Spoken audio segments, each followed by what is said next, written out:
Eh bien, écoutez, bonjour à tous. Aujourd'hui, on a le plaisir d'accueillir Patrick Massot qui nous parle de pourquoi raconter des maths à un ordinateur. Merci beaucoup, Gilles et Bernard. Merci pour l'invitation. Je suis content de venir ici. Ça fait une pause dans les problèmes de galaxies et de comité de sélection. Là. Je vais essayer de ne pas penser à ça pendant une heure et de parler plutôt de. On peut ne pas voir ça. De pourquoi raconter des maths à un ordinateur. Alors, c'est une drôle de question. Je pense que vous êtes nombreux à penser connaître la réponse. Vous l'avez enseigné en temps de pandémie, hein, on fait ça à distance. Les étudiants se connectent, mais ils n'allument pas leur webcam, ils n'allument pas leur micro, ils n'écrivent rien. Et on a l'impression de raconter des maths à un ordinateur. Mais en fait, c'est pas ça dont je veux parler aujourd'hui. Ça, tout le monde connaît ça, en tout cas ceux qui enseignent. Et puis, c'est pas rigolo. Moi, je veux parler d'un truc rigolo à faire avec un ordinateur. Dans un jeu vidéo, au graphisme un peu austère, mais qui est très addictif malgré tout. Alors, donc j'ai gardé les transports en anglais pour les gens qui ne parlent pas français. On avait connu ça avec Gilles, mais moi, je vais parler en français si ça n'embête personne. Donc, toute l'entreprise que je vais vous décrire ce soir, ça consiste à ajouter à la trousse à outils des mathématiciens et mathématiciennes des nouveaux outils qu'on peut utiliser en plus de tout ce qu'on a déjà. Ça ne consiste pas à renoncer à notre manière traditionnelle de faire des maths. J'insiste parce que des fois, il y a des petites incompréhensions, ou au moins des gens qui font semblant de ne pas comprendre ça, qu'on leur vole rien en rajoutant des outils à ce qu'on peut faire. Donc aujourd'hui, l'objectif, c'est de voir à quoi ça ressemble de raconter des maths à un ordinateur, d'expliquer pourquoi on pourrait vouloir faire ça, certaines personnes aiment bien faire ça, et en faisant ça, je vais, en vous racontant pourquoi on veut raconter des maths aux ordinateurs, je vais essayer de distinguer clairement ce qu'est de la science-fiction et ce qui existe déjà. Donc si à un moment, ce n'est pas clair, arrêtez-moi pour me demander est-ce que là, on parle de science-fiction ou est-ce qu'on parle d'un truc qui existe déjà. Évidemment, ce que je vais vous montrer, ça existe déjà, mais dans les choses que je vais évoquer, il y a des choses qui sont encore de la science-fiction. Et un autre point à mentionner, c'est que donc là, je vais utiliser l'ordinateur, je vais utiliser un logiciel spécifique qui s'appelle Lean, qui est développé principalement par quelqu'un qui s'appelle Léo Demura, qui travaille pour Microsoft Research, donc la partie recherche de Microsoft. Mais pratiquement tout ce que je vais dire aujourd'hui, ça marcherait avec n'importe lequel des logiciels concurrents. Donc, ce n'est pas du tout spécifiquement un exposé sur ce logiciel-là, mais simplement, je vais utiliser comme exemple celui que je comprends et que je sais. Alors pour faire ça, pour qu'il y ait tout de suite pas de malentendu, on va regarder dès le départ à quoi ça ressemble de raconter des maths à un ordinateur en faisant un exemple. On va raconter une démonstration à un ordinateur. Donc il faut qu'on se mette d'accord d'abord sur quelle démonstration on va raconter. Donc j'ai pris, comme c'est un exposé à colloquium, un théorème que tout le monde connaît, le théorème de Hein. Quand on a une fonction continue sur un espace compact, elle est automatiquement uniformément continue. Alors, et la preuve que je vais raconter, bien sûr, c'est quand même un théorème qui n'est pas complètement trivial, donc il faut tricher un petit peu en ramenant ça à un autre théorème qu'on connaît déjà et qui n'est pas complètement trivial. On va voir comment ça va se passer.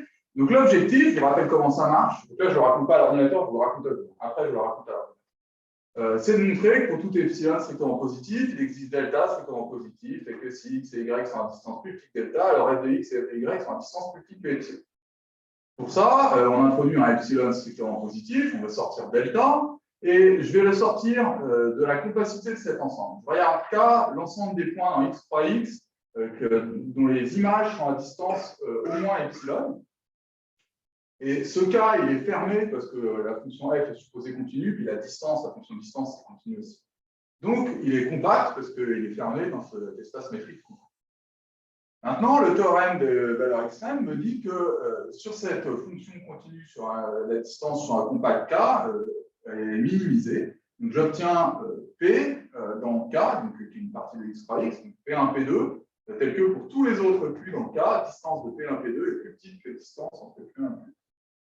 Et le delta que je cherche depuis tout à l'heure, là, ce delta, je prends la distance entre P1 et P2. Donc maintenant, il faut montrer que pour tout xy, on a ça. Donc je fixe, je les ai appelés xy, je les ai appelés x et x' ici, mais ce n'est pas un problème. Maintenant, le but, c'est de montrer qu'à chaque fois, j'ai un mélange entre x et y et x et x'. Désolé. Donc, il devrait y avoir des x' à la place de tous les y. Donc le but, c'est de montrer que si la distance entre x et x' est strictement plus petite que ce delta, qui est distance de P1 et P2, alors les images sont à distance strictement plus petite que epsilon, et c'est la la contraposée, c'est exactement la propriété de P qui était là. D'accord? Donc ça, c'est la preuve que je veux raconter à l'ordinateur. Donc je bascule sur un autre logiciel, je ne sais plus où je l'ai mis, et je veux raconter ça à l'ordinateur dans ce logiciel. Donc on voit qu'il y a un éditeur à gauche, là, dans lequel j'ai énoncé du théorème de Heine-Cantor. Donc j'ai un espace métrique X qui est compact, un espace métrique Y, une fonction f de x en y, une hypothèse que j'ai appelée hf qui dit que f est continu. Et l'objectif, après le 2 points, là, c'est de montrer que f est uniformément continu. Et l'ordinateur répond à droite, dans toute la démo, à la partie droite de l'écran, c'est la réponse de l'ordinateur. L'ordinateur répond qu'il a bien compris quelles étaient les différentes hypothèses. Et le petit symbole bleu, là, qui a un espèce de T qui est tombé sur le côté, ça introduit ce qui reste à démontrer. C'est juste une notation de logicien, désolé. Donc il faut montrer que f est uniformément continu. On est d'accord sur l'objectif. Alors, la première tentative que je vais faire, c'est juste de copier-coller la preuve que j'avais ici. Et pour voir si ça le convainc. Et malheureusement, l'écran se remplit de rouge, là. L'ordinateur n'est pas capable de lire ce texte que j'ai copié-collé depuis mon fichier PDF et d'en faire une démonstration, mais c'est pas grave, on va quand même s'en servir pour guider la démonstration. Simplement, je vais lui dire de commenter ça pour l'instant et on va voir si on arrive à se mettre d'accord. Alors, est-ce qu'on est d'accord sur le but? Est-ce que c'est bien de montrer pour tout epsilon machin? Alors, en fait, je vais faire une réécriture. Donc là, c'est pas grave si on ne comprend pas tout ce qui se passe ici. L'important, c'est que j'ai donné une RW, c'est l'abréviation de rewrite, réécrit. Et donc là, il m'affiche le but que j'attendais avec des epsilonneries. Donc là, il a révélé quel était le vrai but. Fixons epsilon strictement positif, ça se lit. Donc il faut lui parler dans un langage un peu hermétique. Et l'énoncé, on avait réussi à le lire. La démonstration, là, je dis introduisons epsilon et une hypothèse epsilon est strictement positive que j'appelle epsilon sous il post. Et vous voyez qu'à droite, la réponse de l'ordinateur, c'est OK, j'ai fixé epsilon, j'ai retenu que epsilon était strictement positif, et maintenant le nouveau but, c'est il existe delta strictement positif. Ça, c'est vraiment le principe général. À gauche, je donne des commandes à l'ordinateur pour faire avancer la preuve. Et à droite, l'ordinateur répond soit avec un message d'erreur s'il ne comprend pas la commande, soit avec une mise à jour de quel est le casting, quels sont les objets qui sont fixés et quel est le but courant. Le but courant, c'est de démontrer ça. Ouais. Vous savez déjà que la variable devrait être epsilon Ah non, si tu veux l'appeler état, on peut l'appeler état. Donc maintenant, du coup, psychologiquement, il y a un petit inconfort parce que la variable s'appelle état et l'hypothèse qui dit qu'elle est positive s'appelle epsilon post, mais on pourra aussi renommer ça. Mais donc là, l'ordinateur n'a pas de souci avec renommer des variables liées. OK? Je vais quand même l'appeler epsilon pour qu'on puisse lire plus facilement ce qui se passe. Donc maintenant, il faut que j'introduise cet ensemble K. Donc, en fait, ça va être presque la même chose qui sera écrit ici, sauf que la fonction distance, je vais l'écrire, je vais faire le commentaire juste ici. Les informaticiens n'aiment pas trop mettre des parenthèses quand il n'y en a pas besoin. Du coup, ils considèrent que mettre des parenthèses autour de P1, c'est inutile.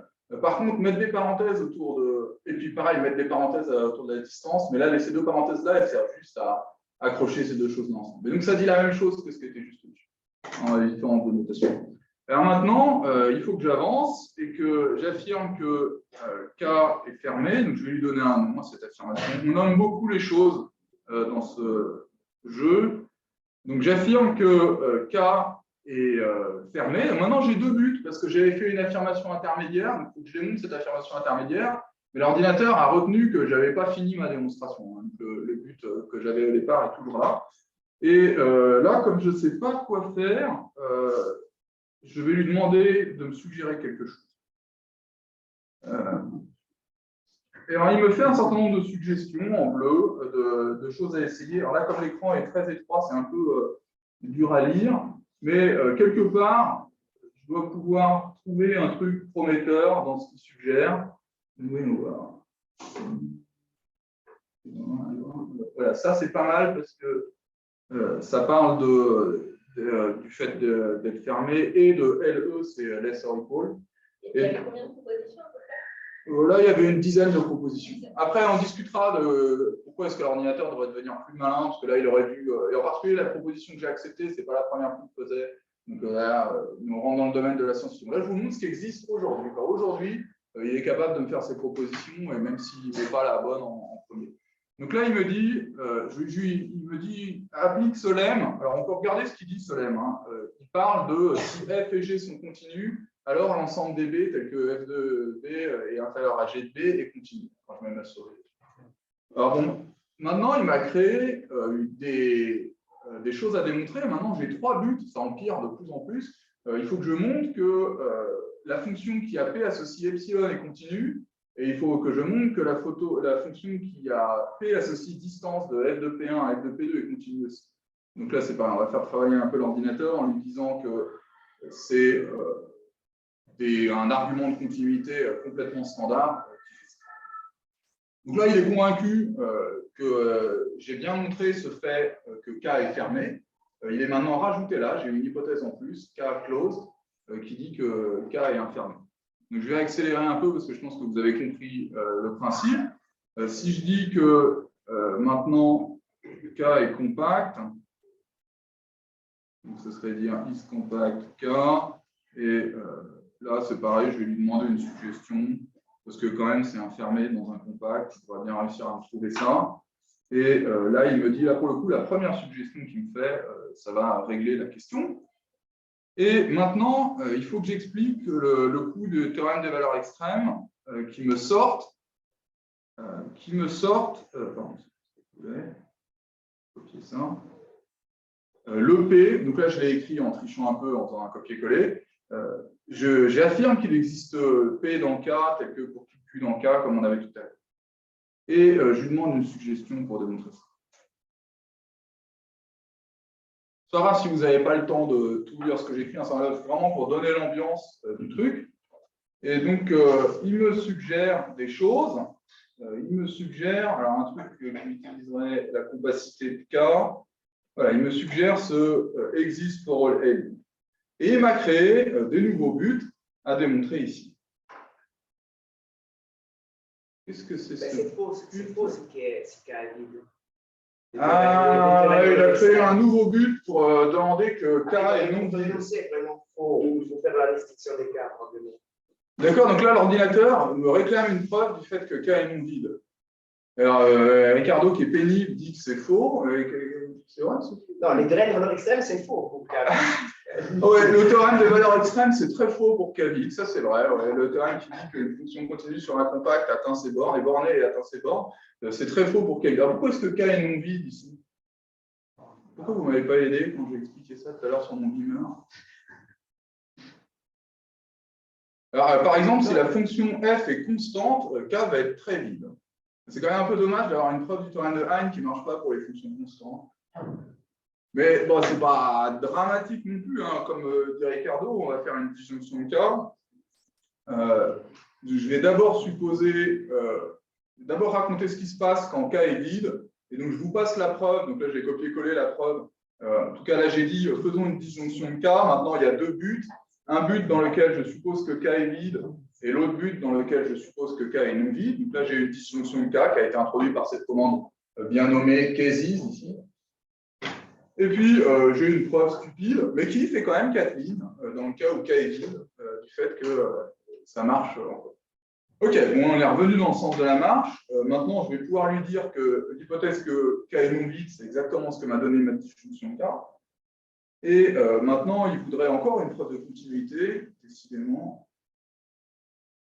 On va le laisser bosser sur la preuve de continuité. Ok, donc je suis revenu sur les rails. Tu avais une question? Oui, il y a un truc, j'ai pas très bien compris. J'ai l'impression que tu as tapé 5 lignes en. Ouais, c'est ce que je dis. En fait, c'était prévu. Ouais, parce que. Mais moi, par contre, j'étais conscient. Moi aussi, j'étais étonné. Non, les 5 lignes que j'ai écrites en 2 secondes, c'est parce que j'ai appuyé sur CTRL V. Oui, mais donc tu savais que tu avais ça. Mais oui, j'ai déjà démontré ce théorème. Ouais. Oui. Il demande à la compris quand ça passe au contenu. De continuity. Ouais. Il y arrive. Et il arrive tout seul. Alors, donc, on pourrait regarder, en fait, mais ça fait un peu. Ça anticipe un peu sur ce que je vais raconter tout à l'heure, mais on peut lui demander des détails sur comment il a démontré ça. Mais on verra peut-être ça tout à l'heure. Tu pourrais demander de l'admettre si tu veux. Pardon? Tu pourrais demander de l'admettre. Oui, on pourrait lui demander de l'admettre, mais on peut aussi lui demander des détails sur comment il l'a démontré automatiquement. Bon, allez, il faut finir. Donc, on avait dit l'étape suivante, c'est utilisons la distance de P1 à P2, donc use distance P.1, P.2. Et ensuite, on introduit intro x, x'. Et puis, à la fin, ah, il n'est pas content parce qu'il voudrait savoir pourquoi delta est strictement positif. Ça va, tu me Mais pourquoi vous ne m'avez pas dit qu'on n'avait pas vérifié que delta est strictement positif tout à l'heure, là, dans ma preuve là? Mais c'est complètement nul cette preuve, c'est trouvé de partout. Là, alors regardez, je vous explique comment je l'explique à mes étudiants. Regardez, au début, on a supposé epsilon strictement positif. Où est-ce qu'on se sert de la positivité stricte de epsilon dans cette preuve? Nulle part. Ok, donc là, c'est l'occasion ou jamais, mais à 2 lignes de la fin de la preuve, ce serait bien d'utiliser que epsilon est strictement positif. Ah, bon, ok. Donc, non, pas celle-là, justement. Donc là, il faut montrer que delta est strictement positif. Et encore une fois, en fait, il y a 5 lignes de preuve à faire pour montrer que la distance de P1 à P2 est strictement positive. Je vous les passe.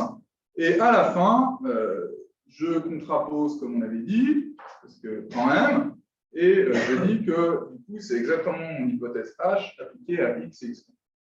Et là, l'ordinateur doit être content, normalement, ce qui nous a assez indexé comme ça, il nous dit qu'il est content. D'accord? Et là, c'est les ordinateurs modernes, ils parlent comme ça. Donc, en plus, là, il a les réglages que j'utilise pour enseigner avec. Du coup, je lui ai demandé d'écrire plus gros que ce qu'il fait normalement, cette emoji. Ok, donc voilà pour la démo. Donc maintenant, qu'est-ce qu'on tire de ça? Donc maintenant, vous savez à quoi ça ressemble de raconter des maths à un ordinateur. Et ça ne dit pas pourquoi. En fait, secrètement, ça dit déjà un peu pourquoi, parce que c'était rigolo. Mais en tout cas, il y a des gens qui trouvent ça rigolo. Et donc, on fait ça, mais après, comme toujours, quand on fait la recherche, il faut qu'on explique que ça peut servir, on ne sait jamais. Donc, expliquons ça.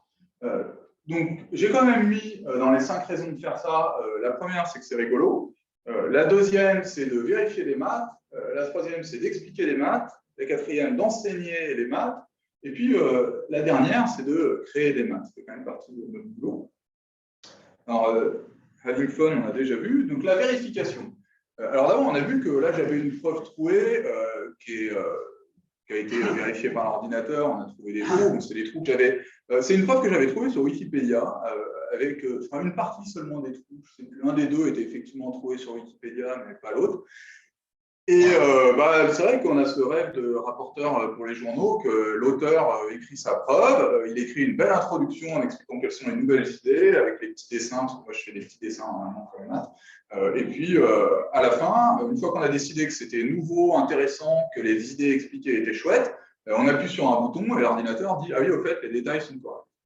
Voilà, ça, on est clairement du côté science-fiction, parce que là vous avez vu que ça a pris quand même un certain temps, même si je baratiner en même temps d'expliquer un théorème de L3 à l'ordinateur. Donc, on n'est pas encore en train de vérifier tous nos articles de maths comme ça, mais ça pourrait venir. Donc, pour l'instant, il n'y a aucun espoir. Pour l'instant, ce qu'on peut faire, c'est se focaliser sur 2 types d'objectifs à plus court terme. D'abord, il y a des démonstrations qui sont importantes et qui sont énormes, à tel point qu'on ne sait pas très bien si on a tout compris à ces démonstrations ou pas. Donc, la plus connue dans cette catégorie, c'est la classification des groupes finis simples. Alors, je ne sais pas, on pourrait faire un sondage ici sur qui pense qu'on a classifié les groupes finis simples, mais c'est une question qui n'est pas complètement claire, parce que la preuve est trop énorme pour tenir dans un cerveau. Et puis, donc ça, c'est pour les preuves qui sont trop grosses. Un autre truc qu'on peut faire, c'est regarder les preuves qui ne sont pas très grosses, mais où il y a un nœud super technique, abominable, Et on voudrait vérifier voilà, des fragments de démonstration. Tout à l'heure, Fabrice proposait d'admettre la positivité de delta ou le fait que K soit non vide, alors qu'il pouvait l'être. Donc on pourrait faire ça, admettre des pans entiers de maths et puis vérifier précisément un fragment. Donc dans la première catégorie, je vous ai juste mis quelques exemples de trucs qui sont peut-être trop gros. D'abord, il y a le style Maths de Lurie. Voilà, ça, c'est un bouquin de 700 pages avec le début de l'histoire. Après, Lurie explique qu'il faut rajouter 1000 pages du deuxième bouquin pour commencer à faire des maths et que les applications viendront après. Et donc, c'est très probablement correct tout ce qu'il raconte, mais apparemment, les gens ont un peu de mal à avaler les 2000 pages pour commencer à utiliser ça. Donc ça, c'est pour pas dire que c'est que la faute des gens qui font des trucs algébriques. Hein. Par chez moi, en géométrie symplectique, la théorie des polyfolds de Hofer, Vysotsky et Zender, là, c'est le début de l'histoire en 700 pages, mais il n'y a aucune application de cette histoire. Donc ça, c'est sur des fondements de la topologie symplectique. On a des trucs comme ça qui sont monstrueux. Et l'exemple de droite, il a l'air minuscule parce qu'il annonce 161 pages, mais en fait, c'est le 1. Et donc cet article-là, au total, ça fait de l'ordre de 500 pages, mais surtout, je l'aime bien pour mes exposés de propagande à cause de la date qui est ici, août 2012. Donc ça, c'est une série d'articles qui n'est toujours pas publiée. Et il n'y a pas de controverse à propos de cette série d'articles. Personne ne dit ça ne marche pas, ils ont rien compris. Juste, le processus ne converge pas. C'est publié, c'est soumis depuis donc, bientôt 10 ans cet été, à un excellent journal du coin, au sud d'ici, et ça n'avance pas très vite. Quoi. Et la communauté n'arrive pas à manger ce truc et à dire si c'est correct.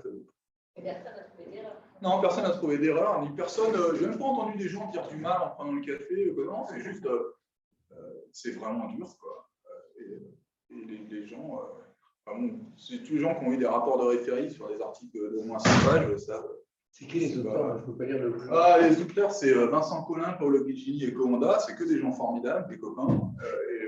Mais voilà, le truc passe pas. Non. Alors, donc ça, c'était les démonstrations géantes. Donc, pour l'instant, aider dans ces cas-là, c'est de la science-fiction. C'est-à-dire que là, à l'échelle où on travaille maintenant, on ne peut pas débloquer ce problème en disant, c'est pas grave, donnez-moi cet article, là, dans cette série, je vais m'en occuper, et dans 6 mois, je reviens, et quand l'ordinateur n'est pas assez malin, nous, on n'est pas assez malin, on n'a pas assez expliqué les prérequis à l'ordinateur. C'est de la science-fiction. Mais rajouter le Chizuki.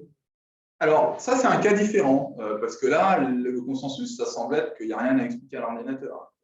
C'est publié. Ouais, c'est publié, oui. Il y a un Chizuki là, excuse-moi, mais dans le cas de droite, tu dis ça fait 10 ans. Est-ce que si tu avais mis de 10 ans des gens à essayer justement de formaliser la preuve, ça n'aurait pas pu marcher? Peut-être, ouais. Mais bon, il faut se motiver, quoi. C'est un théorème qui est chouette, mais qui est. Ouais, non, peut-être. Donc ça, c'est de la science-fiction. Donc revenons un peu à ce qui existe aujourd'hui. Il y a l'histoire des fragments très techniques. Donc il y a un peu plus d'un an de ça, M. Peter Scholze de Bonn nous a écrit pour nous dire qu'il aurait besoin qu'on vérifie un truc super technique qu'il avait écrit. Donc là, plutôt de l'ordre de 25 pages dans ce qu'il avait écrit, mais 25 pages impénétrables pour lesquelles il n'était pas complètement sûr de comprendre pourquoi ça marchait et qu'il avait un peu taillé sa route à la machette. Et c'est dans le contexte de son espoir de réconcilier la géométrie algébrique avec l'analyse fonctionnelle et réconcilier la géométrie géométrique et la géométrie arithmétique et toutes ces choses-là. Donc, peu importe ce que dit le théorème, Peter Scholze écrit qu'avec ce théorème qu'il a annoncé avec Dustin Clausen, l'espoir que le formalisme des maths condensées puisse être appliqué à de l'analyse fonctionnelle réelle, soit ça marche, soit ça ne marche pas. Et il dit donc il pense que c'est, à ce moment-là, il disait dans une autre phrase qu'il pensait que c'était ce théorème le plus important jusqu'à maintenant, il voudrait être sûr que ça marche. Et il dit que personne n'ira à la preuve, que ça va être utilisé comme une boîte noire et que ce serait bien qu'il n'y ait pas une erreur là-dedans. Et donc il nous a demandé ça. Il a demandé est-ce qu'on peut vérifier ça. Donc c'est un théorème d'algèbre homologique et analyse fonctionnelle Et donc, il a expliqué qu'il a passé un an à devenir fou avec ce théorème, qu'il pense qu'il a réussi à comprendre pourquoi c'est vrai, mais qu'il sait que personne n'a regardé les détails. Il y a plein de groupes de travail qui ont lu cette série, il a écrit ça dans un cours. Plein de gens ont lu et se sont arrêtés exactement à cet endroit-là, la preuve, dans le monde entier. Les gens ont courageusement renoncé à lire ces 25 pages. Et des gens très bien. Et il est très content, il a vu qu'il y avait plein de groupes de travail sur les mathématiques condensées, mais qu'à sa connaissance, ils ont tous arrêté avant cette phase. Bon, donc ça, c'était la situation en décembre 2020. Et en fait, 2021, donc 6 mois après, il a écrit un nouveau message sur Internet disant qu'il était très content parce qu'on lui avait vérifié la partie cruciale de cet argument. Donc ça, c'est une grande équipe qui a vérifié cette partie cruciale, qui est une grande équipe menée par Johan Comelin, qui est en postdoc à Freiburg, mais il y a plein de gens qui ont contribué, Ricardo a contribué, j'ai contribué, et puis d'autres gens. Johan a découpé le travail, et on a vérifié ça, lemme par lemme, un peu à la machette aussi. On a quand même que se dit qu'il comprend mieux la preuve maintenant qu'on l'a vérifié, qu'avant, parce qu'on l'a inondé de questions sur la démonstration, et il a quand même avancé dans sa compréhension. Ok, donc ça c'est un truc qui a bien marché. Alors donc ça c'était voilà, pour la partie vérifier des maths. C'est effectivement une application possible de cette technologie, et c'est la plus immédiate au sens où c'est celle pour laquelle l'intérêt de la machine est le plus clair.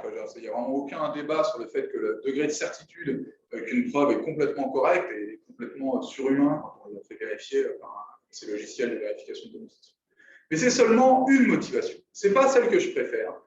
Pour moi, le plus important, c'est d'expliquer des maths. Mais j'aime bien expliquer des maths. Et quand on écrit des maths, quand on fait des exposés de maths au tableau, la méthode traditionnelle, c'est que c'est l'auteur qui choisit le niveau de détail. Et il faut choisir, parce qu'on ne peut pas tout expliquer, revenir aux axiomes tout le temps, ou même sans revenir aux axiomes, expliquer absolument les moindres détails, ça fait un texte qui est illisible. On le sait bien, et ça ne changera pas avec de la technologie. Si on explique tout et qu'on balance tout en vrac au lecteur, c'est impossible à comprendre. Et le changement de paradigme qui est potentiellement rendu possible, même si c'est encore partiellement de la science-fiction par ce genre de choses, c'est de laisser le lecteur décider du niveau de détail. Donc, créer des documents interactifs, des pages web, si vous voulez, avec une histoire racontée d'abord avec des dessins, du baratin, des petites vidéos. Et puis ensuite, si le lecteur veut plus de détails, veut un énoncé précis, on demande des détails à cet endroit-là. Et dans la démonstration, si on veut voir la preuve, on demande à l'ordinateur affiche la preuve. Et la preuve, elle s'afficherait d'abord sous forme d'un squelette de preuve avec les étapes, un peu les petites étapes que j'ai faites tout à l'heure, et puis on reclique encore, et l'ordinateur donne des détails, et jusqu'à au degré ultime, mais qu'on ne voudrait pas voir tout le temps. Si on a envie de voir sur telle phrase, je veux tous les détails, on demande d'avoir tous les détails sur telle phrase. Et donc l'ordinateur a tous les détails, hein. Même si tout à l'heure je lui ai dit débrouille-toi pour prouver la continuité, on peut lui demander quel lemme il a appliqué, on peut lui demander aussi à tout moment où est-ce qu'il était quels sont d'expliquer les notations. Par exemple, ici, on avait la fonction distance, comme tout à l'heure dans le beamer, il y a une distance entre A et B, une distance entre F de A et F de B. Alors, bien sûr, pour vous qui êtes un auditoire intelligent, c'est clair que la distance entre A et B, c'est la fonction distance sur grand X, et l'autre, de l'autre côté, c'est la fonction distance sur grand Y. Mais l'ordinateur, lui, s'il a réussi à comprendre ça, il a ça en stock, hein. Donc, si je peux demander à voir des détails, et il m'affiche, donc là c'est un peu aride, mais il me dit que c'est la distance sur grand X. Après, il me dit comment il l'a trouvé, et tous les détails, dès que l'ordinateur a compris quelque chose, il est prêt à restituer. Donc, on peut aller voir aussi la preuve de continuité de tout à l'heure. Donc là, pour l'instant, l'interface pour demander des détails est vraiment pas sympa, hein. On n'est pas du tout à ce que je disais tout à l'heure. Mais voilà, là, on peut dire que, par exemple, pour la première preuve de continuité, c'est la continuité de P va sur epsilon. Et le lemme qu'il a utilisé, en fait, c'est un lemme qui s'appelle continuous const. Les fonctions constantes sont continues. Ah, ok, c'est vrai que j'étais peut-être pas très réveillé de lui avoir demandé des détails là-dessus, mais c'est pour ça que la fonction qui a P en associé epsilon était continue. Donc, on peut faire toutes ces choses-là, et donc j'espère que à l'avenir, on aura un truc plus sympa à utiliser pour demander accès aux détails, et y compris avoir un document où il n'y a que des phrases, mais qui auraient été partiellement générées par un ordinateur, et on pourrait demander plus. Mais c'est encore de la science-fiction, ce qui existe, c'est ce que vous avez vu. Et si vous retenez qu'un seul truc de tout l'exposé, c'est ça. C'est que la réponse, pour moi, la réponse la plus importante à pourquoi est-ce qu'on raconte des maths aux ordinateurs, c'est qu'on voudrait que les lecteurs humains, pas les lecteurs ordinateurs, puissent choisir le niveau de détail quand ils lisent ces maths.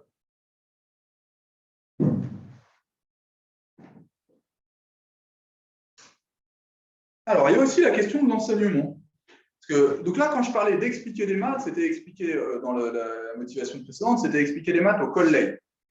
Mais on a aussi les étudiants à qui non seulement on doit expliquer les maths, donc ça retrouve ce qu'on disait avant, mais il faut aussi leur expliquer comment on fait les maths. Alors, il y a toute une partie, comment est-ce qu'on gagne de l'intuition sur ce que c'est qu'une fonction continue ou des choses comme ça pour le terrain que j'avais.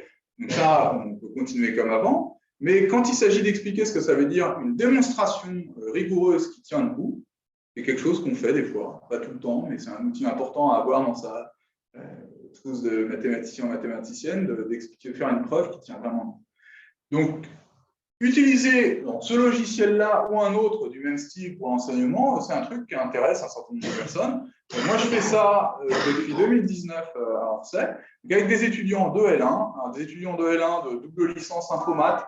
Donc, c'est des étudiants de L1 qui aiment les maths et l'informatique, mais surtout, c'est des étudiants de L1 qui sont sélectionnés. Donc, c'est un double diplôme, c'est sélectif, c'est nos bons étudiants de L1.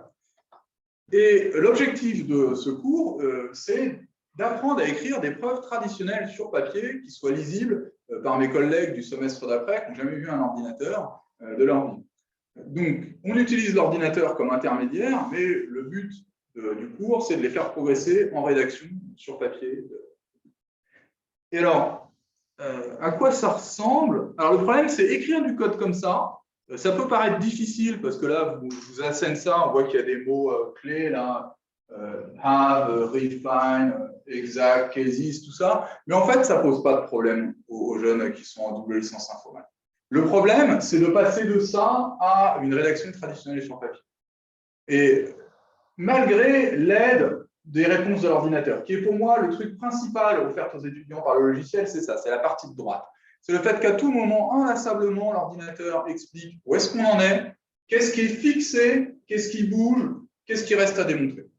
Et ça, on ne peut juste pas le faire sur papier. Ce n'est pas possible, toutes les 2000 lignes d'une démonstration sur papier ou au tableau, de dire, je vous rappelle que epsilon est fixé, qu'il est positif, maintenant on en est à montrer que, ça c'était la preuve stupide que je demandais, là, que la fonction P va sur epsilon et continue. On ne peut pas dire ça tout le temps, mais quand ils utilisent l'ordinateur, ils ont ce feedback tout le temps sur qu'est-ce qui est fixé, quelles sont les hypothèses, où est-ce qu'on en est. Mais le langage là pose des problèmes pour passer sur papier. Donc ce que je fais en fait, c'est que j'ai bricolé un truc où j'apprends à l'ordinateur à comprendre un peu plus, quelque chose qui ressemble un peu plus à du français. Et en fait, quand j'utilise l'ordinateur, le logiciel avec mes étudiants en L1 en français, ça ressemble plutôt à ça. Là, j'ai pris une preuve au hasard au milieu du semestre. Donc, j'ai deux suites U et V, U tend vers L et V tend vers L'. Il faut montrer que U plus V tend vers L plus L'. Et vous voyez que la preuve commence par soit epsilon strictement positif, virgule, par HU. HU, c'est l'hypothèse que U tend vers L, elle est ici. Appliqué à epsilon sur 2 et une preuve du fait que epsilon sur 2 est strictement positif. Donc, c'est demi-post mangeant l'hypothèse que epsilon est strictement positif. On obtient N1 tel que pour tout N supérieur à N1, valeur absolue de N-L est plus petit que epsilon sur 2, et puis ça continue comme ça. D'accord? Donc, ce n'est pas un truc qu'on pourrait recopier. Il y a quelques passages qui seraient très bizarres sur papier, notamment les réécritures.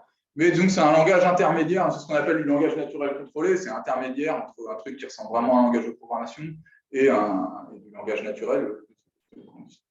Et ça marche très bien, c'est-à-dire que les étudiants progressent, et en tout cas, un paquet d'étudiants progressent effectivement, et je pourrais vous montrer des copies d'étudiants, même déjà en milieu de ce semestre, par exemple, des copies qui écrivent une preuve de ça, que vous ne sauriez pas distinguer d'une preuve écrite par un collègue, et qui n'est pas complètement donnée en L1, second semestre.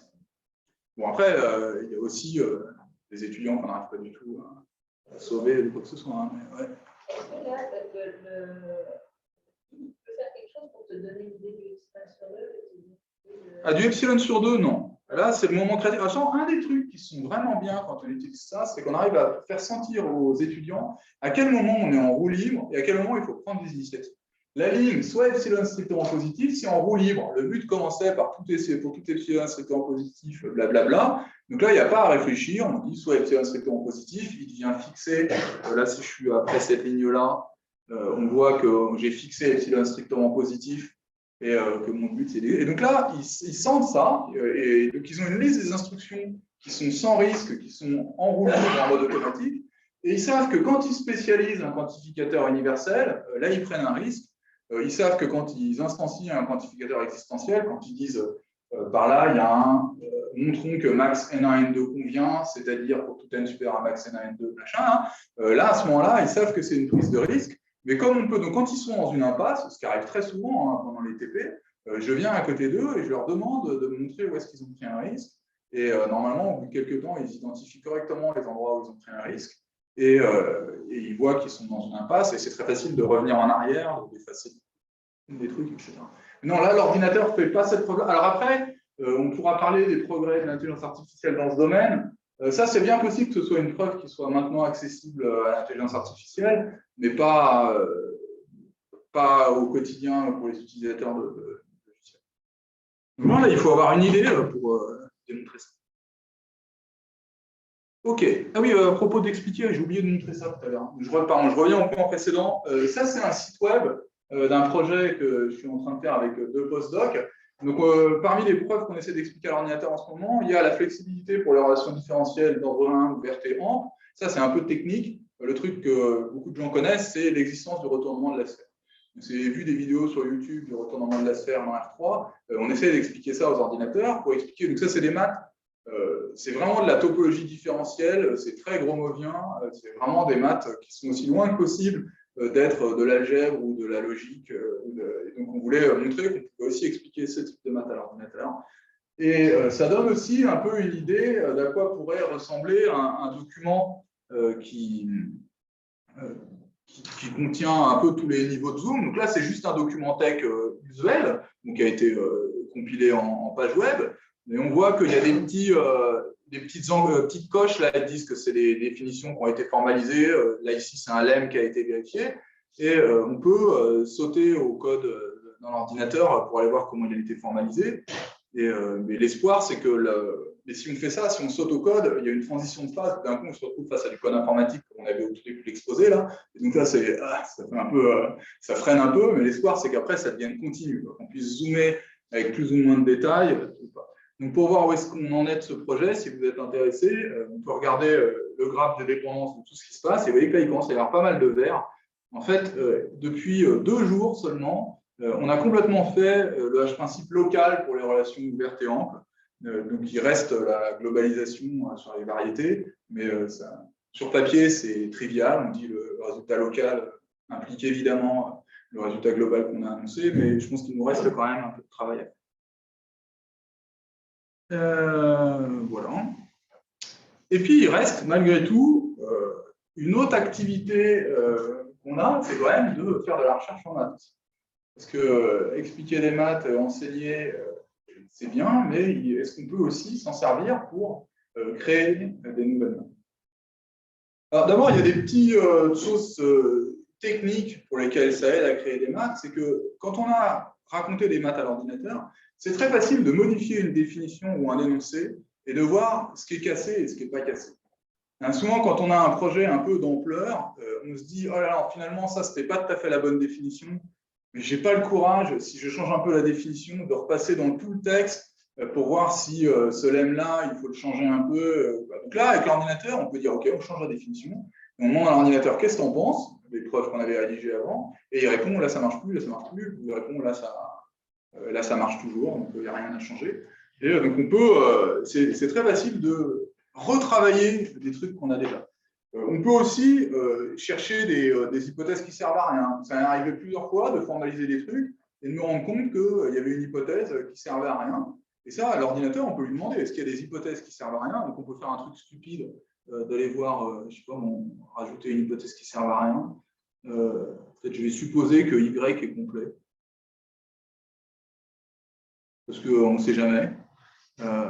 Et donc, alors l'ordinateur est toujours convaincu que la preuve est correcte, mais par contre, si je lui demande ce qu'il pense de mon fichier, il me répond unused arguments, complete space wide, dans Ein Cantor, argument machin, donc il dit que ça va servir à rien. Et ça, je l'ai vu de nombreuses fois. Donc là, ça c'est la version vraiment basique où on ajoute une hypothèse de complétude qui ne sert jamais dans la preuve. Mais il y a aussi des versions plus sophistiquées où l'ordinateur dit tu as supposé l'anneau commutatif. Je n'ai pas vu l'utilisation de la commutativité. Moi, je pense que ça marche avec un semi-anneau non commutatif. Donc ça, bien sûr, c'est un truc courant dans ce suggérer de simplifier. Et alors, est-ce que je me suis perdu ma présentation? Voilà. Donc ça, c'est le point. L'ordinateur peut suggérer de simplifier. Alors oui, après, quand il fait de la recherche de preuves dogmatiques, il peut effectivement suggérer des choses, mais pour l'instant, il ne faut pas s'imaginer que, je vais revenir ça sur le point 3, mais il ne faut pas s'imaginer que l'ordinateur est sur le point de démontrer l'hypothèse de Riemann tout seul, sans aucune indication. On est vraiment très très loin de ça, mais effectivement, de temps en temps, il peut suggérer des choses, comme on a vu tout à l'heure. Je vais demander des suggestions. Et voilà. Voilà. On peut espérer aussi que ça devienne possible de chercher des énoncés et des définitions. Parce que là, quand on cherche est-ce que c'est vrai, tel énoncé sur je sais pas, de géométrie algébrique, je sais pas, et puis on demande dans Google un truc, et Google ne sait pas trop quoi en faire.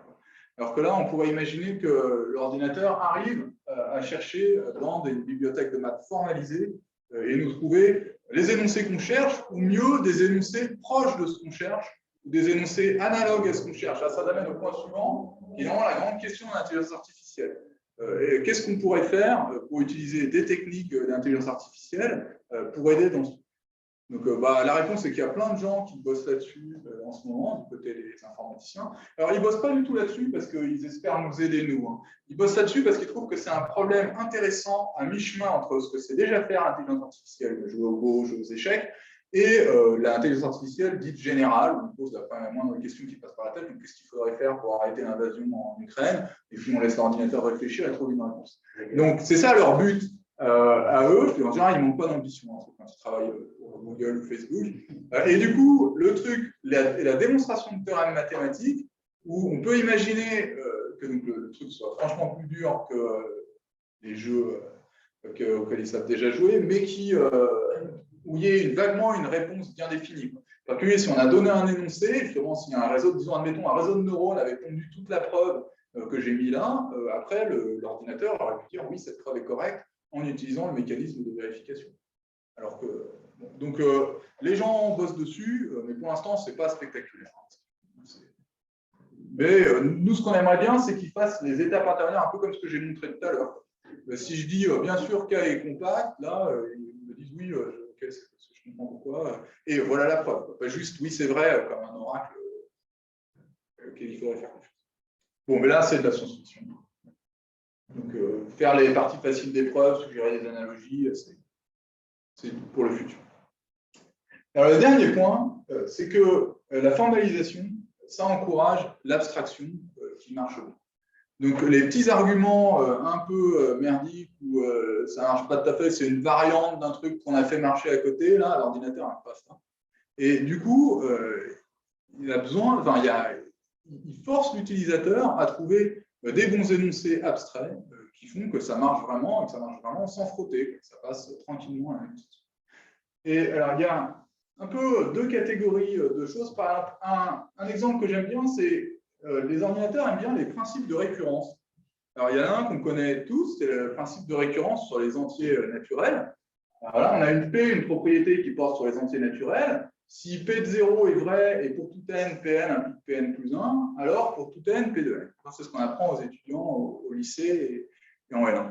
Et en fait, après, les étudiants, quand ils n'ont pas d'idée, quand on leur fait passer un oral, quelle que soit la question, ils répondent pour essayer une récurrence. Et nous, on rigole, surtout quand il n'y a pas le moindre entier en vue.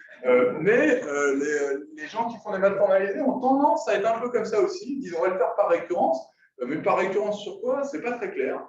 Et donc voilà, je trouve que j'ai mis deux exemples de principes de récurrence. Alors, un exemple en topologie, on a un espace topologique X, P, une propriété sur les sous-ensembles de X. Et puis on a un compact. Et le principe de récurrence dit que si cette propriété est vraie pour le vide, et si quand elle est vraie pour B, elle est vraie pour les trucs plus petits que B, et quand elle est vraie pour A et B, alors elle est vraie pour la réunion. Et si pour tout point du compact, il y a un voisinage de ce point dans le cas pour lequel la propriété est vraie, alors la propriété est vraie du compact K. Donc l'important, c'est que c'est un principe de récurrence sur les compacts. Si on dit comment est-ce qu'on pourrait démontrer ça, et ben, je vais le faire par récurrence sur le compact K. Ça peut être qu'on ait appliqué ce principe de récurrence qui a une vague ressemblance avec le principe de récurrence sur les entiers. Donc si vous vous ennuyez, vous pouvez faire l'exercice de montrer que ce principe de récurrence, il est équivalent à la compacité de K. Précompacité, je devrais dire, parce que c'est un exposé que je le fais en français. Donc il y a écrit compact en anglais, mais je parle bien sûr d'espace précompact. Il n'y a pas d'histoire de séparation ici. Et donc c'est équivalent à la précompacité de K, ce principe de récurrence. Donc, vous pouvez faire l'exercice, montrer que. Alors, ça dépend un peu de la définition que vous avez de précompact, mais admettons que vous pensez en termes de recouvrement par des ouverts, vous pouvez montrer ça. Une propriété, c'est pas très bien défini. Une propriété, c'est un truc qui prend. Là, ici, une propriété sur les sous-ensembles de X, c'est un truc qui prend un sous-ensemble de X et qui fabrique un énoncé avec. Au transparent d'avant, ça te plaisait, propriété sur les entiers naturels, maintenant ça te plaît plus. En fait, c'est pour ne pas dire le mot prédicat, mais parce que ça fait logique, ça fait cours de logique tout de suite, mais le mot c'est prédicat, ça fait plus sérieux que propriété. Ok. Une propriété pour ma branche des maths. J'ai deux espaces vectoriels réels de dimension finie et une propriété sur le produit E croix F. Je suppose que pour tout x dans E, l'ensemble des y, tel que P de xy est vrai, est un ensemble convexe. Et je suppose qu'au voisinage de tout point, il y a une fonction C infinie à valeur dans F, telle que pour tout x' dans ce voisinage, on a P de x' et F de x'. Alors, il existe une fonction C infinie définie sur tout E, telle que pour tout x dans E, on est P de x, F de x. Vous reconnaissez ce principe de récurrence? Qu'est-ce que c'est la preuve de ce principe? Vous demandez ça à presque 18h, c'est vache. Oui, c'est le principe de partition d'unité. Et donc, au lieu de refaire 100 fois le même argument avec une partition d'unité, on invoque ce principe de Solem, quoi. Et donc, effectivement, quand on aime bien les partitions d'unité, on est un peu triste de l'écrire. Alors, de temps en temps, on les utilise et c'est pas exactement de cette forme-là, donc il en reste quand même quelques invocations explicites. Et bien sûr, là, j'ai mis des espaces vectoriels partout parce que c'est un truc généraliste, mais le même principe sur les variétés. Donc voilà, ça par exemple, c'est un principe de récurrence que j'ai utilisé la semaine dernière pour raconter le retournement de la sphère à l'ordinateur, la version locale de la flexibilité. Bien sûr, on utilise des partitions d'unité, c'est de la topologie différentielle, mais on l'utilise sous cette forme-là. Il n'y a pas le mot partition d'unité. Semi-convexe, c'est pas sur une variété. Non, alors il faut que F soit un espace vectoriel. Là, c'est E qui serait une variété. Après, ça pourrait être des sections d'un fibré vectoriel sur un M. Par exemple, si tu veux montrer l'existence de métrique riemannienne par partition d'unité, tu peux dire l'existence d'une. Ou si tu veux montrer simplement que les fonctions C infinies sont dans les fonctions continues, ou je ne sais pas quoi, tu peux utiliser ce principe de récurrence. Ok, et donc en fait, on se ramène à des lemmes qui sont. En quelque sorte, on a plus de lemmes et on revient moins au cambouis. On revient moins à sortir une partition de l'unité, on revient moins à prendre un recouvrement par des ouverts, extraire un sous-recouvrement fini. On fait moins ça sur l'ordinateur que dans la vraie vie. D'ailleurs, en parlant de ça, quand même, la vraie méthode la plus efficace pour démontrer ce théorème, ça consiste quand même à demander à l'ordinateur s'il n'a pas une idée de la preuve dès le début. Parce qu'on a dit qu'on a marre de radoter comme ça. Donc là, si je lui demande, est-ce que tu pourrais chercher dans la bibliothèque si tu n'auras pas déjà le théorème de Riemann-Cantor, et il répond oui, bien sûr, j'ai le théorème de Riemann-Cantor. C'est compact space, mais il faut en continu sauf continu, s'appliquer à l'hypothèse Fréchet. Ça, c'est quand même aussi un truc important dans notre métier, de ne pas tout le temps redémontrer. Alors, on peut même aller voir comment c'est démontré, puisque l'ordinateur ne cache pas d'informations. Donc, j'appuie sur une touche et je saute à la preuve de ce théorème. Et la preuve est là. Je vais fermer ça parce qu'on voit en gauche. Voilà la preuve du théorème de Riemann-Cantor dans la bibliothèque de maths. Alors, qu'est-ce que fait ce calcul? Alors, un peu mystérieux. Hein. Je vous le fais en tech. Si je retrouve mon tech. C'est ça. Donc, on a x, y, deux espaces uniformes. Maintenant, on ne va pas s'abaisser à parler d'espace métrique. X compact séparé, une fonction continue. On a dit que f est uniformément continu. Et la preuve, c'est ce calcul. Alors, qu'est-ce que c'est ce calcul? C'est un calcul qui utilise une abstraction qui est partout dans les bibliothèques de maths formalisées, qui est la théorie des filtres. Donc, c'est la preuve que vous trouvez, mais pas avec ces notations-là, dans Bourbaki de topologie générale. Donc, comment ça marche cette histoire? Alors, on ne va pas faire le AND parce que là, il reste moins de 10 minutes, mais on va juste parler de limites. Vous savez, quand on enseigne ça en L1, on a un zoo de limites. On a des limites de suite, des limites de fonctions en un point, des limites de fonctions par la droite, des limites épointées, où x tend vers x0, on en a plein. Et du coup, même si je regarde juste des fonctions de R dans R, si je regarde toutes ces possibilités, en fait, je vois que la définition de limite, je peux dire ce qui se passe aussi à l'arrivée. Donc on peut converger vers un point, vers plus l'infini, vers un point par la gauche. Donc on pourrait faire ça, on peut aussi dire que x est parmi les rationnels.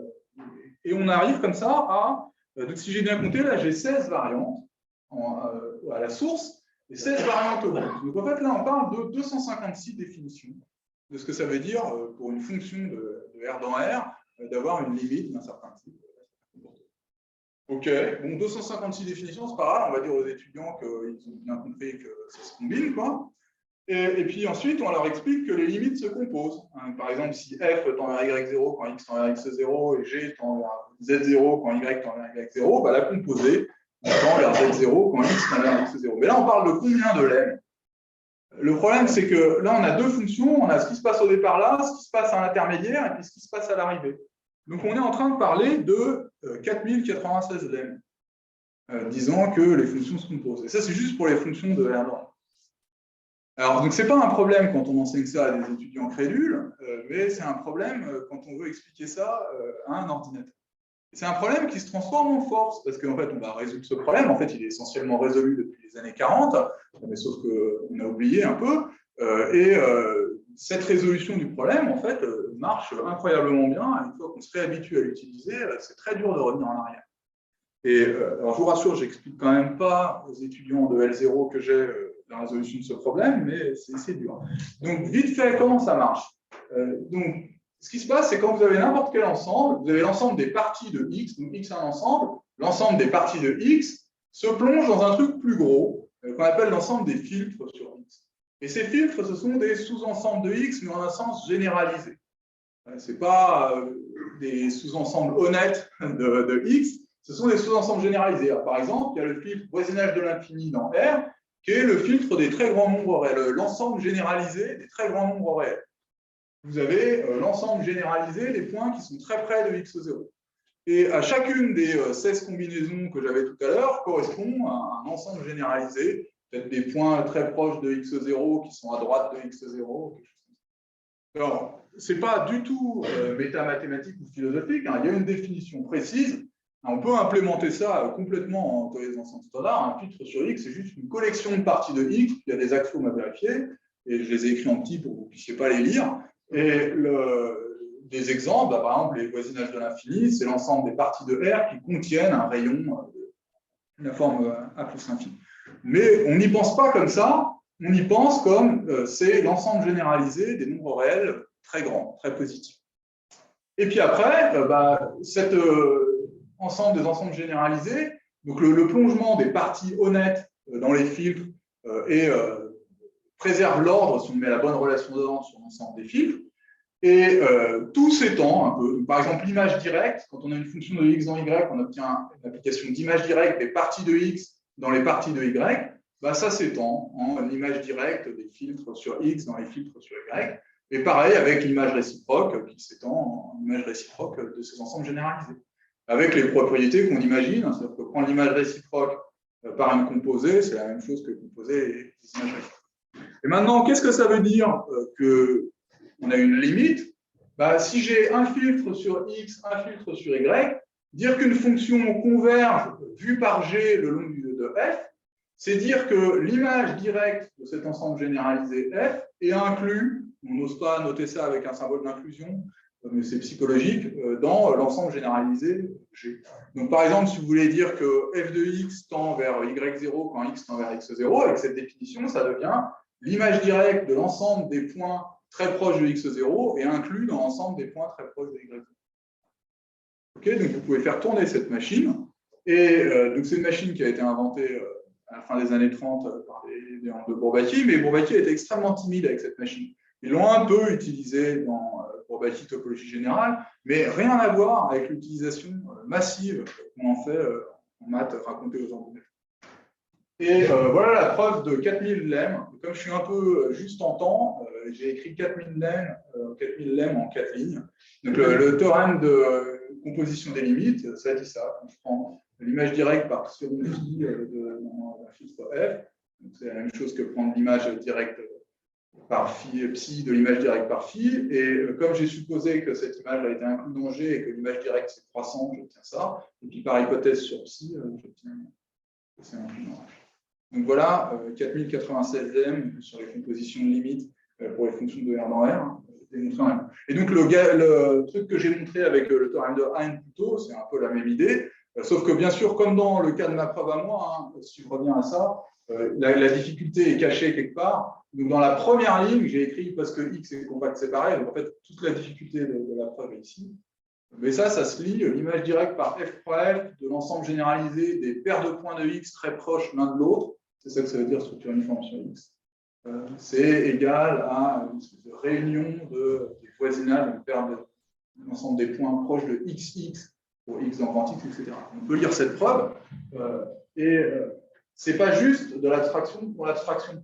Donc ce qu'on a gagné avec ça, c'est que donc là on a fait que des maths, et il n'y avait pas d'informatique dans cette histoire de fil. Alors ça a été inventé essentiellement avant les ordinateurs, même si c'était utilisé timidement avant ça.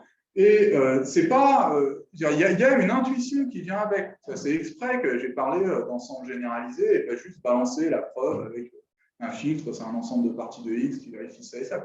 Il y a une intuition, c'est une abstraction puissante qui permet de rassembler plusieurs choses, et c'est un truc qu'on ne voit nulle part ailleurs.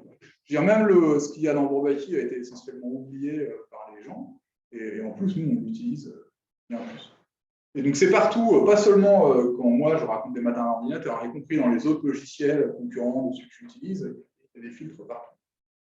Et en fait, quand on s'est habitué à ça, c'est très, très dur de reparler non seulement de limites, mais d'autres choses que ça fait sans penser en ces termes. Alors, donc là, j'arrive à la fin de mon exposé, mais je veux quand même préciser, donc je redis encore un coup qu'il y a plein de logiciels, donc en particulier un truc qui s'appelle Mizar, qui est plutôt un polonais, il y a un truc qui s'appelle Oil Light en France, normalement on est censé utiliser le logiciel Coq, qui était développé en France, il y a un truc qui s'appelle Isabelle, qui est un truc allemand, on va dire, Lean, c'est vrai que c'est un truc américain, mais ça a des avantages quand même. Donc lui-même s'est développé à Microsoft Research par Leonardo Demura, et la bibliothèque de maths de Lean, le fait que Lean connaissait déjà le théorème de Hein-Cantor, c'est parce qu'il y a environ 200 personnes qui ont contribué à expliquer déjà des maths à ce logiciel, ce qui fait qu'on peut bâtir dessus. Et donc tout ça, c'est complètement open source, vous pouvez télécharger le code source de tout ça et voir tout le développement se fait en public sur GitHub. Donc bien sûr, il y a très peu de mathématiciens qui utilisent ça, mais les mathématiciens qui le font, presque tous utilisent le même logiciel que moi et Ricardo et Antoine Chambarin, un peu voilà. Donc voilà, j'ai écrit des trucs qui ont été faits récemment, des maths qui ont été expliqués, disons, dans les 3 dernières années. Donc il y a des trucs que vous appelleriez peut-être de la logique, comme l'indépendance de l'hypothèse du continu, mais il y a aussi des trucs, l'existence unicité de la mesure de Hart sur des groupes topologiques localement compacts, ça a été raconté il y a 1 an et demi, des trucs où on était un peu à la bourre en théorie des EDO, en proba aussi, le théorème d'Abel-Ruffini sur les polynomes de degré 5 qui a été expliqué il n'y a pas si longtemps que ça, en fait. Donc c'est extrêmement disparate, en fait. Il y a des trucs qui sont assez élémentaires, et puis il y a des trucs qui sont des maths plus avancés, parce que simplement les matheux qui contribuent décident de contribuer à ce qui les botte, ou en fonction soit de ce qu'ils aiment comme maths, soit de ce qu'ils veulent faire comme publicité. Donc, moi, il y a maintenant 2 ans de ça, avec Kevin Bedard et Johan Komner, on a décidé d'expliquer à l'ordinateur ce que c'était qu'un espace perfectoïde. Parce que c'est un truc qui était à la mode à ce moment-là, je crois que c'est encore assez à la mode, parce que c'est ça qui a attiré l'attention de Peter Schulze sur notre existence. C'est parce que on savait qu'il allait avoir la médaille Fields 6 mois plus tard, donc on s'est dit on va se lancer là-dedans. Alors, évidemment, comme c'est long d'expliquer des maths aux ordinateurs, on n'a pas réussi à expliquer les espaces perfectoïdes avant qu'il ait la médaille, et on a réussi 6 mois après. Voilà. Donc on fait un certain nombre de trucs comme ça. En ce moment, on bosse sur quoi? Ricardo explique, là pour le coup, des maths du 19e, mais qui permettent de vérifier que la théorie algébrique des nombres est à peu près en place, que le théorème de Fermat pour les nombres premiers réguliers. Donc moi, je fais de l'intégration convexe, de la topologie différentielle, de la flexibilité en topologie différentielle, avec Floris van Dorn, qui est en postdoc avec moi à Orsay, et puis Oliver Nash, qui est en postdoc à Londres. Et puis donc le truc de Schulze là, sur les tenseurs liquides, là, sur les maths condensées, il n'est pas tout à fait fini. On a vérifié le cœur de la démonstration, le truc qui inquiétait Schulze, mais on continue à travailler là-dessus. Et donc c'est ça qui est en cours en ce moment. Je crois que c'est ça. Voilà, j'avais prévu de m'arrêter là.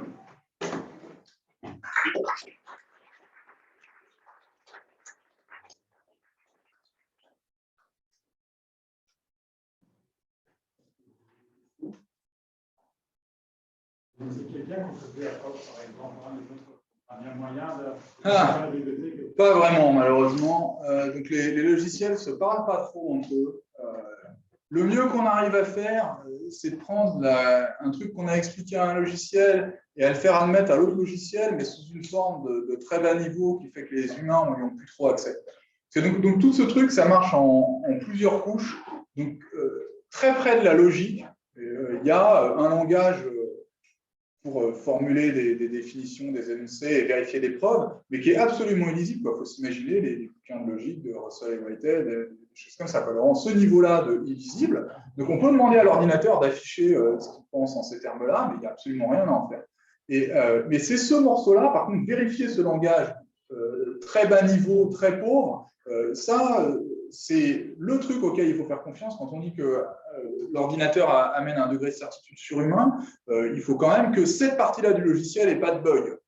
Mais c'est tout petit, en fait, parce que vérifier ce truc très bas niveau, c'est un problème assez facile en informatique. Après, ce qui est très compliqué, ces logiciels, c'est vraiment des chefs-d'œuvre de complexité vraiment impressionnante, c'est tout ce qu'on bâtit par-dessus ce niveau fondamental pour faire un truc qui est vaguement accessible aux humains. Pour que l'ordinateur affiche les buts de façon compréhensible et prenne les commandes que j'ai tapées tout à l'heure, qui paraissaient peut-être un peu ésotériques, mais encore une fois, c'est rien par rapport à manipuler directement les axiomes de la logique.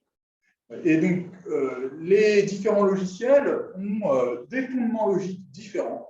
Parce que nous, on est plus ou moins élevés dans ce mensonge poli que les maths, c'est fondé sur la théorie des ensembles, de Zermelo-Fraenkel, je ne sais pas quoi. Bien sûr, si on faisait un sondage sur qui peut réciter les axiomes de Zermelo-Fraenkel ici, je pense qu'on serait un peu déçus. Mais donc la vérité, bien sûr, c'est que les maths, les vraies maths, c'est fondé sur rien du tout. C'est fondé sur la communication entre les matheux et c'est complètement indépendant des fondements logiques. Donc on ait choisi Zermelo-Fraenkel ou des fondements de théorie des types ou des fondements d'autres choses. Et en fait, il y a plein de variantes de fondements différents. Donc ça, c'est un premier obstacle à la communication entre ces différents logiciels. Et puis après, même quand ils arrivent à se mettre d'accord sur les fondements et le langage de très bas niveau, ils n'arrivent pas à se mettre d'accord sur le langage de haut niveau ou s'ils n'ont pas tout à fait la même définition des nombres réels dans l'autre logiciel, ça ne va pas... Ah, donc ça, non, c'est vraiment galère. L'axiome du choix, il apparaît. Ah bah si on veut, ouais. Donc l'axiome du choix, il apparaît. L'ordinateur, parce que c'est les informaticiens qui ont écrit ça, donc en fait, quand on utilise l'axiome du choix, l'ordinateur le note dans un coin. Et si on lui demande, il répond, on peut lui demander est-ce que cette preuve a utilisé l'axiome du choix, donc cette preuve ou n'importe quelle preuve antérieure a utilisé l'axiome du choix, et il répond oui ou non. Pardon ? Et pareil, bien sûr, et le tiers exclu aussi. Oui. Oui, alors après, selon les fondements, tu peux déduire le tiers exclu de l'axiome du choix au contraire, enfin, au contraire. Et donc, tous ces trucs, oui, on peut demander à l'ordinateur, parce que, en fait, initialement, c'est les matheux qui avaient commencé à bricoler, mais il y a longtemps de ça, hein, il y a 40 ans de ça, les matheux avaient commencé à se demander est-ce qu'on ne pourrait pas utiliser un ordinateur pour vérifier les preuves de maths. Mais ensuite, c'est vraiment les informaticiens qui s'en sont emparés. Et eux, ils voulaient vérifier des programmes. Et ils voulaient avoir des programmes garantis sans bug pour des applications critiques où il ne faut vraiment pas que ça bug. Et donc, ils ont tiré vers ce côté constructif où on n'utilise pas l'axiome du choix, on n'utilise pas le tiers exclu. Parce que s'il s'agit d'exécuter un programme, dans le programme, il y a un if machin, zen truc, else bidule. Et si tu dis, on est dans une des deux branches, parce que c'est le tiers exclu qui dit que je suis dans une des deux branches, quand tu exécutes le programme, évidemment, l'ordinateur s'arrête et demande, non, c'est lequel des deux qui est vrai, quoi. Donc, à cause de ça, les informaticiens ont demandé aux ordinateurs de retenir quand on utilise l'axiome du choix et le tiers exclu, mais donc ils le notent dans un coin, nous, on ne leur pose pas la question, et eux nous le reprochent pas. Ouais. Dans la liste des exemples que vous avez donnés, Ouais. on explique à l'ordinateur, mais qu'est-ce qu'on apprend? Qu'est-ce que vous avez appris, à part le fait que vous avez rassuré sur le cerveau? Qu'est-ce qu'on apprend? Alors, donc là, j'ai essayé d'expliquer un peu avec l'histoire des abstractions, des bonnes abstractions qu'on récupère, des énoncés. Donc là, on apprend des choses. Puis après, on apprend aussi un paquet de détails qu'on n'aurait pas du tout imaginé. Mon collaborateur sur l'histoire des espaces perfectoïdes, Kevin Buzzard, au début du projet, il nous avait dit ouais, moi j'ai suivi un groupe de travail sur les espaces perfectoïdes, je connais la définition, mais il a découvert des pans entiers de maths qui étaient nécessaires à écrire cette définition dont il ne soupçonnait pas l'existence. Justement, typiquement, toute la théorie de la complétion des anneaux topologiques généraux, il pensait que c'était un truc facile, je ne sais pas. Et donc ça, il a découvert ces maths-là, mais bon, on peut dire qu'il aurait pu les découvrir avant, il aurait pu se renseigner sur le fait que ce n'était pas complètement évident. Mais donc on apprend des détails, et puis on apprend des bonnes abstractions à faire, et puis Chosseux lui-même, là, ce qu'il dit qu'il a appris à propos de sa propre preuve, en fait, il l'a appris indirectement à cause de l'ordinateur. C'est-à-dire qu'en répondant à nos questions, il a compris mieux ce qu'il avait fait. Mais nous, on lui posait des questions que personne d'autre lui a posées, parce qu'on expliquait à l'ordinateur, et que des fois, les énoncés... Il y a un truc aussi, les gens ont souvent l'idée que quand on dit qu'il n'y a pas de détails, ça veut dire qu'il manque un bout de la preuve. Mais en général, ça s'arrête très longtemps avant quand on veut le détail. En général, c'est l'énoncé qui n'est pas clair. Et donc, dans la plupart des cas, ce qui n'est pas clair, c'est quelle est l'affirmation. Et donc, ne serait-ce que de se forcer à écrire l'affirmation précise, sans écrire la moindre ligne de preuve, en fait, ça fait déjà découvrir des trous et des choses qu'on ne comprend pas. Ça recoupe la deuxième question que vous voulez vous poser, c'est-à-dire que tout ça, c'est l'abstraction du fait que l'ordinateur, pour le moment, on ne sait pas faire en sorte qu'il pose des questions. Parce que l'hypothèse de Riemann, c'est une question. Ouais, donc ça, moi, j'espère qu'il ne va pas en poser trop, parce qu'il faut quand même qu'on garde un boulot. Hein. Mais là, on s'amuse, mais il ne faudrait pas qu'il devienne trop un. Bon, moi, j'ai tendance à dire qu'on est largement à l'abri. Mais si vous aviez posé la question aux joueurs de Go il y a 5 ou 6 ans, ils se sentaient aussi à l'abri que nous. Il y a un truc dans Nature, avec le genre de etc., où en fait, l'ordinateur a trouvé une conjecture sur le polynôme de Cachet Listing en cas de géométrique. Donc, il y a effectivement. Donc là, il y a des expériences qui sont faites à toute petite échelle sur certaines branches des maths, où à partir des branches des maths, on peut calculer beaucoup de choses. Vous noterez que tout ce que j'ai expliqué là, c'est complètement indépendant de la question du calcul ou de l'analyse numérique. Là, c'était purement à propos du raisonnement, mais il y a aussi, quand vous avez par ailleurs une branche des maths où on peut calculer des trucs, par exemple la théorie des nœuds, on peut calculer des invariants de nœuds sur des millions de nœuds, et ensuite on peut demander à l'ordinateur de conjecturer les relations entre ces invariants.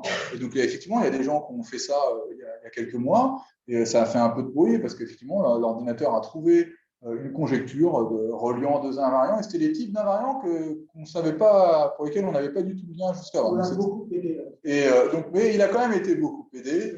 Et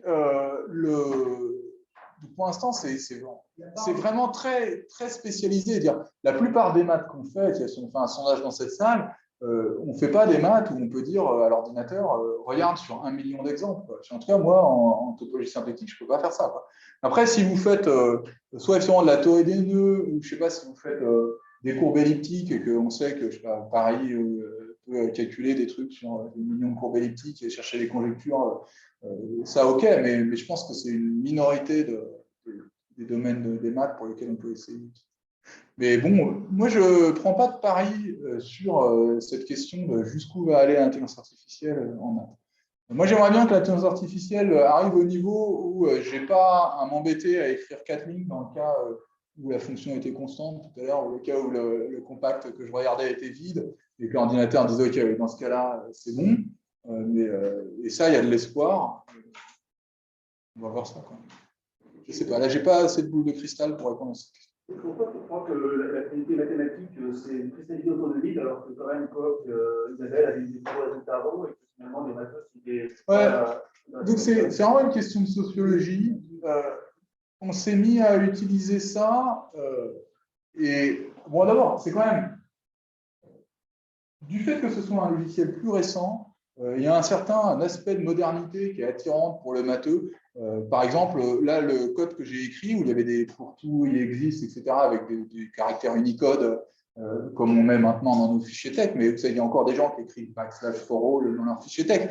Donc, mais pour les gens qui aiment bien voir directement les caractères Unicode, on trouvait que c'était attirant d'aller par là. Du coup, on a commencé à aller par là.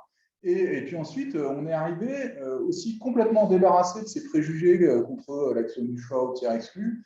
Et on s'est mis à raconter des maths à l'ordinateur en ne s'arrêtant pas une seconde parce qu'on avait utilisé le tiers exclu. Et ça fait une grosse différence. Quoi.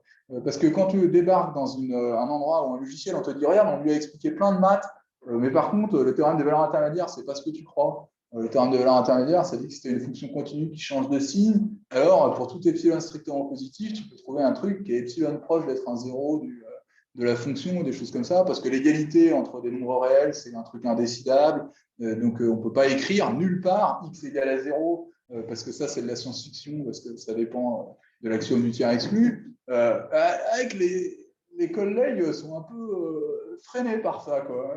Donc, même si le logiciel en lui-même pourrait utiliser l'axiome du tiers exclu, si tous les autres utilisateurs pensent que c'est un grave péché d'utiliser l'axiome du tiers exclu et que toutes les maths qui ont déjà été expliquées à ce logiciel-là l'ont été sans utiliser l'axiome du tiers exclu, donc avec des versions bizarroïdes de tous les énoncés essentiellement, ça c'est quand même une raison assez forte. Ouais, c'est le cas de Koch. Ouais. Donc ça c'est vraiment typiquement le cas de Koch. Et puis après, il y a un effet boule de neige. Donc là, on a commencé, Kevin fait beaucoup de bruit aussi sur Twitter et tout ça. Et puis, on a fait des trucs. Donc, les gens de Koch ont fait des trucs incroyables. Par exemple, en 2012, ils ont expliqué le théorème de Feit-Thompson. Tous les groupes finis d'ordre impair sont résolus. Mais c'est un théorème des années 70. Et ensuite, la classification des groupes finis simples est passée par là et a tué le domaine de la théorie des groupes finis. Et du coup, en fait, les matheux, quand on leur a dit, ouais, c'est incroyable quand même, Feit-Thompson, ça a été entièrement expliqué à l'ordinateur. Les gens ont dit, il y en a qui ont demandé c'est quoi Feit-Thompson, d'autres qui ont dit ça ne m'intéresse pas.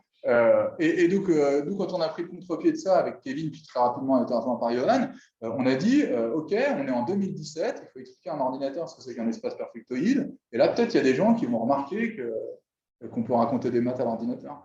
Donc là, c'est complètement sociologique, quoi, mais on a fait ça. Et alors, je ne dis pas que du jour au lendemain, tous les départements de maths du monde se sont mis à expliquer des maths aux ordinateurs parce que ils ont vu qu'on pouvait raconter les espaces perfectoïdes, mais il y a quand même un effet, il y a quand même eu une petite accrétion. Et on parle encore vraiment d'une proportion minuscule des matheux qui utilisent ça. Voilà, dans cette salle, on est deux, c'est sûrement biaisé. Alors, moi, c'est clairement biaisé, mais. Et voilà, quoi. Intégrer les nouveaux bâtis, le stack project, ce genre de choses, quand ça change, ça peut avoir du temps, par exemple. Ouais, ça dépend. Non, c'est sûr. Pour l'instant, la réponse, c'est avec la technologie actuelle, c'est trop longtemps. C'est-à-dire que, ou bien, enfin, sauf si tout le monde s'y met, quoi, mais à un moment, il faut aussi qu'on fasse d'autres choses. Donc, mais tu vois, par exemple, comme je disais, les 3 premiers chapitres de topologie générale de Bourbaki, donc modulo des tout petits trous, ils ont été expliqués entre 2017 et maintenant, mais donc pas du tout à temps plein. Mais, et bien sûr, le Stacks Project, c'est une cible très naturelle. Les gens, ils pensent. Ouais. Et donc, effectivement, les sources qu'on prend en priorité, c'est ça. Mais moi, si vous m'aviez demandé il y a 5 ans ce que je pense de Bourbaki, j'aurais répondu les conneries habituelles qu'on dit quand on ne sait pas, quoi. Et j'ai découvert qu'en fait, c'était lisible et joli et que c'était utile Et donc ces problèmes, là j'ai mentionné les cas des filtres, c'est un truc facile à expliquer, mais qui ont été résolus. Alors je ne dis pas qu'il faut absolument tout faire comme chez eux, mais il y a quand même une procédure standard quand on se dit je vais raconter un truc à l'ordinateur, c'est de commencer par se dire ça c'est un truc que je comprends super bien, je vais le raconter. Se rendre compte qu'en fait il y a un truc qu'on ne comprend pas, ou on l'a expliqué, mais la laine d'après, on a besoin d'une version plus générale, et se dire ah mince, bon ok, comment c'est fait dans Brevet? Et d'aller voir là, dire ah, ok, c'est ça le bon énoncé, voilà, c'est ça la bonne définition, revenir à l'ordinateur et expliquer. Et à un moment, il va falloir quand même qu'on se libère de ça, parce que pour les maths modernes, ils se sont quand même, à un moment, ils se sont essentiellement arrêtés, quoi. Donc, il va falloir, à un moment, il va falloir qu'on reprenne le boulot qu'ils ont fait là. Mais le Stacks Project, c'est clairement dans le même esprit, c'est aussi un niveau de détail qui est raisonnable comme point de départ, hein, même s'il y a quelques endroits où il y a un des lemmes dans Stacks Project, la preuve, c'est ce lemme se démontre tout seul, se démontre lui-même. Et il y a un certain nombre de choses. Tu sais que dans EGA1, la définition du faisceau structurel sur le spectre d'un anneau, si tu regardes ce qui est écrit, ça ne veut rien dire. Grothendieck est clairement conscient que ça ne veut rien dire, parce que la page d'avant, il explique pourquoi ça ne veut rien dire. Parce que un faisceau d'anneaux, ce n'est pas un truc qui mange un ouvert et qui renvoie une classe d'isomorphisme d'anneaux. Un truc qui mange un ouvert et qui renvoie un anneau. Et quand tu dis sur D2F, pour F un élément de l'anneau, le faisceau structurel, c'est sur spec A, c'est accroché F inverse. Voilà. L'anneau accroché F inverse, là, il ne dépend pas que de D2F, il dépend de F. Et il dépend, mais à unique isomorphisme près, avec tout ce que tu veux qui commute, quoi. Et la page d'avant, Grothendieck explique quand est-ce que accroché F inverse, c'est égal à accroché G inverse. Mais malgré tout, quand il écrit la définition du faisceau structurel sur spec A, il écrit un truc qui ne tient pas debout, quoi. Et c'est pas pour dire que Grothendieck, c'est pas faire de la géométrie algébrique. Et ça pour personne aussi. C'est aussi pour ça qu'on a pris des exemples aussi avec Gromov, ou avec des gens comme ça qui n'ont rien à prouver à personne, quoi. Donc quand je dis que quand j'explique l'intégration convexe à l'ordinateur, il trouve des subtilités partout, je ne dis pas Gromov n'a rien compris à l'intégration convexe. Ce serait ridicule. Ce n'est pas du tout ça le propos. Je dis qu'on peut étendre notre boîte à outils en ajoutant la possibilité d'avoir des documents où on peut demander des détails quand on veut et sans limite autre que là on est arrivé aux actions. Mais je ne dis pas qu'il faut tout le temps regarder les détails jusqu'aux actions. Et il ne faut surtout pas perdre des gens comme Gromov ou Kontsevich ou comme Faltings. Je ne dis pas qu'il faut absolument que tous les matheux se mettent à écrire des détails tout le temps, ce serait absurde.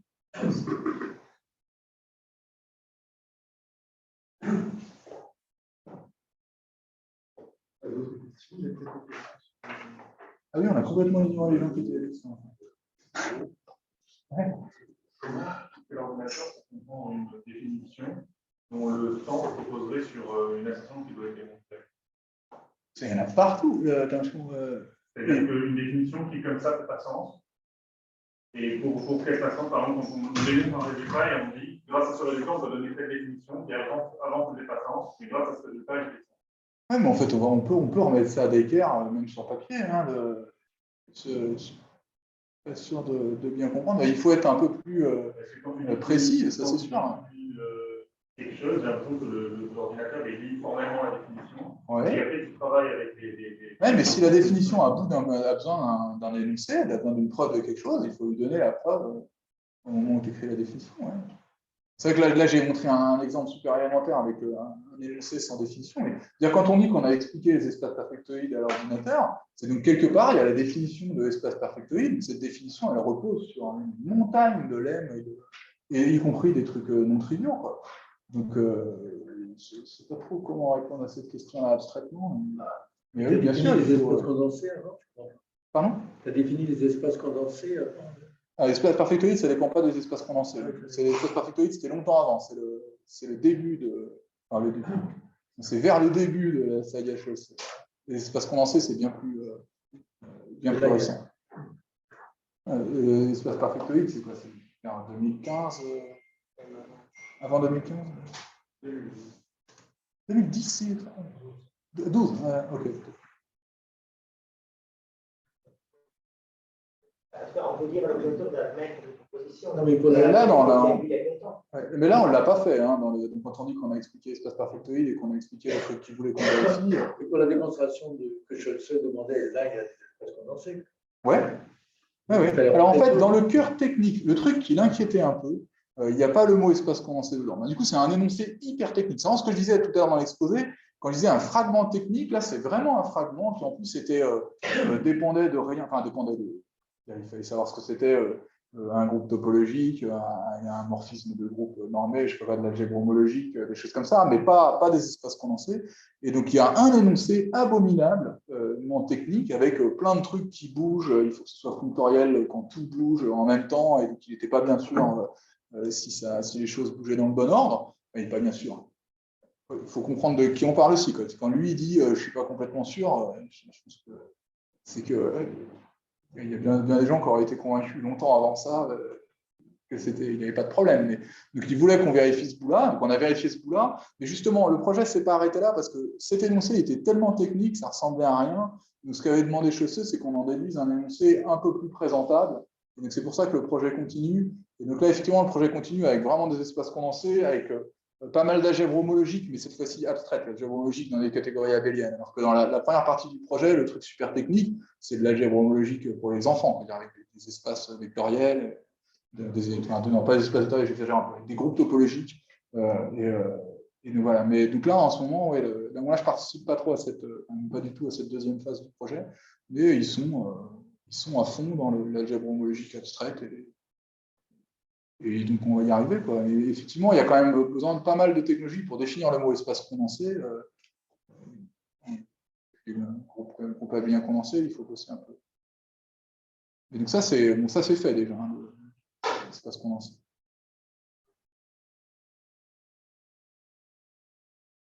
Pas d'autres questions? Merci, Petra. Super.